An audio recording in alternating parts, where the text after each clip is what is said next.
the Ortobaja National Park in Hungary, and the Batad rice terraces in the Philippines. Both these places represent a confluence between humans and their environment.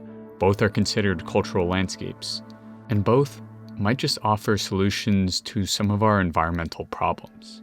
Areas like these embrace a diversity of interactions between humankind and nature in a way that reflects specific techniques of sustainable land use that consider the limits of the natural environment they are established in. So, understanding the concept of a cultural landscape is important to understanding how to exist ethically in a rapidly changing environment. Today, we are going to look at what forms cultural landscapes take and why they are a crucial step towards navigating a relationship with our surroundings, whether urban or rural. A cultural landscape can take many shapes, including religious or spiritual relationships with the land, like the Ki Mountains in Japan, which are integral in local Shinto and Buddhist traditions. However, I'm going to focus on cultural landscapes that are designed and created intentionally by humans as a means of subsistence. Generally, this means agricultural land use systems that over time have led to rich cultural traditions, which build community reverence for the land and environment. In a way, this directly addresses how we might be able to build communities that counter the push for industrialized land use while still maintaining a strong output of food and raw materials that don't degrade the environment around it. With this mission, the rice terraces of Japan's Wajima City on the Noto Peninsula, known as Shiroyone Senmaira, have exemplified the definition of a cultural landscape in its blend of culturally and sustainably sound practices.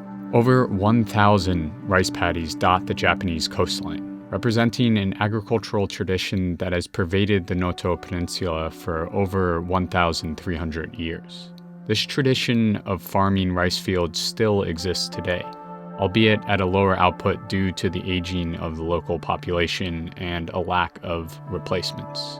These terraced rice paddies produce not only essential Japanese commodities in the form of rice, but also foster a form of biodiversity in the environment by providing habitat for local fauna. The rice paddies of Shiroyone consist of a series of constructed levees and concrete walls built to contain the water along the foothills of the coast.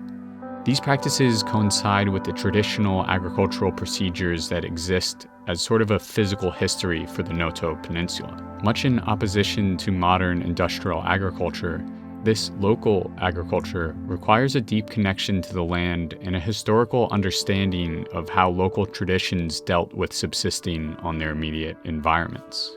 In an investigation into the agricultural system of the Noto Peninsula, the Food and Agriculture Organization of the United Nations claims the peninsula is a microcosm of traditional rural Japan, where agricultural systems are integrally linked to mountains and forest activities upstream and coastal marine activities downstream. Holistic approaches to integrated human activities like fishing, farming, and forestry have traditionally been practiced and continued to coexist there. Therefore, by interpreting resource production on the Noto Peninsula as more than just an agricultural process, but having cultural and environmental ties as well, we can focus on how humans interact with the land on all levels to create a cultural landscape. This archetype for land use is essential for understanding not only how Japan can successfully coexist with its rich environment, but also how other countries can look towards their own local cultures to understand the landscape in a new way. Learning from cultural landscapes, then, is a necessary complement to increased urbanization because it offers a way to build more ethical relationships between built environments and natural ones. By recognizing cultural landscapes, we take a step towards not just preserving spaces, but actively seeking to acknowledge the significance of a strong relationship between culture and environment. In doing so, we can re-engage environmentalism on a different level, one that treats nature as an integral part of the everyday human experience, be it urban or rural. Ultimately, the idea of a cultural landscape allows people to use traditional knowledge to escape the destructive paradigm of reckless land use. In this way, it disrupts the belief that only new technology can save us.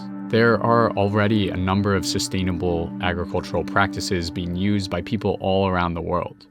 So it is imperative that we listen and learn from those who have maintained strong agricultural traditions over centuries of responsible land stewardship.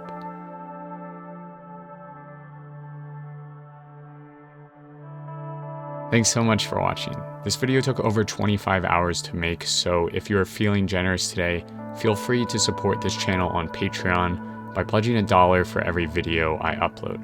Otherwise, I will see you next time.